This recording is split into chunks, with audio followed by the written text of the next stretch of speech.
Fred and Quinn agreed to a fake engagement to ensure Fred's safety. Their children, oblivious to the truth, are ecstatic. But a lavish engagement party throws a wrench in their plan. An unexpected demand by the guests at the engagement leaves them both reeling. Was it just the pressure of the moment, or is something real developing between them? Can they maintain the charade, or will their feelings jeopardize their carefully constructed plan? And what will happen when the children inevitably discover the truth? As the procession and pageantry left the newly blended family to enjoy their sparkling cake, Fred and Quinn each felt as though maybe something between them had just changed. Fake engagement, Quinn reminded herself. This is all fake, a fraud, a fantasy. None of this is real. At least if I was forced to kiss her, Fred thought. It wasn't that bad. She kisses me with more enthusiasm than Beatrice ever did, that's for sure. After dinner concluded, the server presented Fred and Quinn with a photo and a video of their special moment. Congratulations again, she said, passing out crowns to the children. Thank you for celebrating with us here at Dragon World, the most magical place on Earth.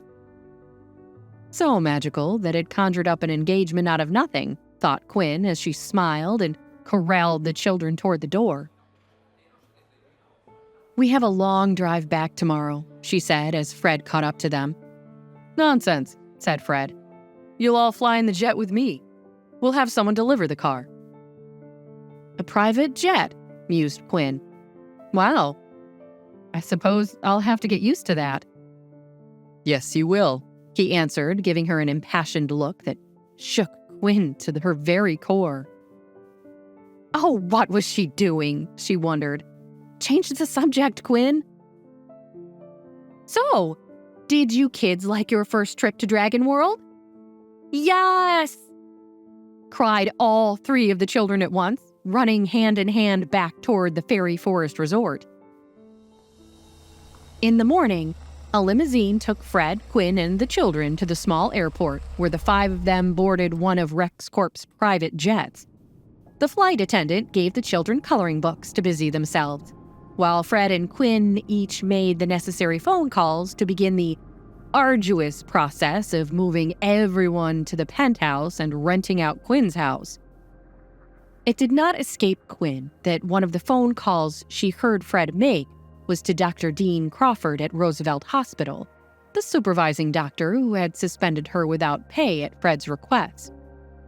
Please reinstate Dr. Quinn Murphy as soon as possible, he said into the phone. I'm satisfied that the entire situation was a misunderstanding. Please see that Dr. Murphy receives her payback, and also a raise, in apology for the incident. Oh, and also, Dr. Crawford. Fred paused before continuing.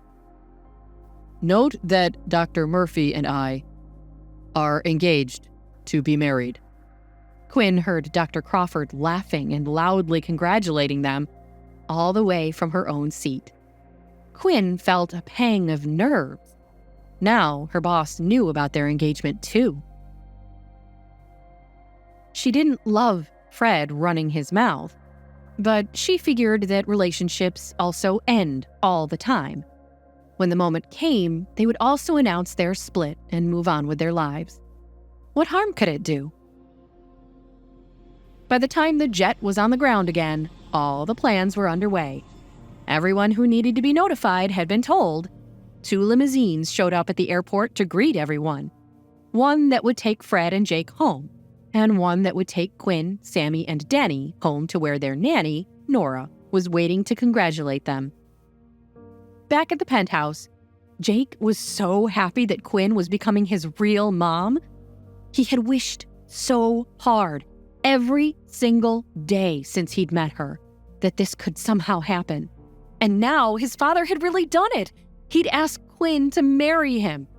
Jake wanted to do something nice for Fred, to show how thankful and happy he was that his father had granted this very remarkable wish. As Fred made his way upstairs to his office to catch up on some business, Jake went into the kitchen. Chef Julian wouldn't be there to fix their dinner until 6 o'clock, so Jake figured he'd have to make the special lunch himself. He knew where Chef Julian kept all the ingredients and all the equipment. He'd just make his dad the best lunch ever. Jake got out the flour, the eggs, and the milk. He was going to make the crepes they so enjoyed. Chef Julian had even taught him how to flip the crepes. Today, he would surprise Fred by showing that he could flip them all by himself. He even took Chef Julian's big floppy chef hat from on top of the refrigerator and placed it on his own head. It was a bit big, but it made Jake feel like a chef. 2 cups of flour, said Jake out loud to himself as he dumped the flour in and it went all over him and the floor. 4 eggs, he continued, not noticing how many eggshells found their way into the mixture. 2.5 cups of milk and 2 tablespoons of sugar. Yay! Even if Jake was making a sizable mess, he was having a lot of fun as he hoped to surprise his father. He turned on the burner in front of him like he'd watched Chef Julian do 100 times. Then, Jake put some butter into the pan and prepared to add the crepe batter. Just as Jake went to pour the crepe batter from the bowl into the buttered pan, his elbow knocked the pan. It flipped over, and the butter inside caught on fire. Jake yelped and flung his hands up into the air. As he did that, he knocked Chef Julian's hat off his head and into the tiny flame from the pan. But soon, that tiny flame became a bigger one, and the kitchen's fire alarm went off as the fire grew rapidly out of control. The fire alarm wailed, a deafening siren in the once peaceful apartment. Had Jake just destroyed his father's home? Worse, had he endangered himself? As thick smoke began to billow from the kitchen, Jake's mind raced. What would his father do? Would Quinn come to help? And most importantly, could he escape the inferno he had inadvertently created? Hey, I'm Jenny. If you're wondering what happens next, download the Pocket FM app now and listen to the exciting episodes of A Mother's Battle.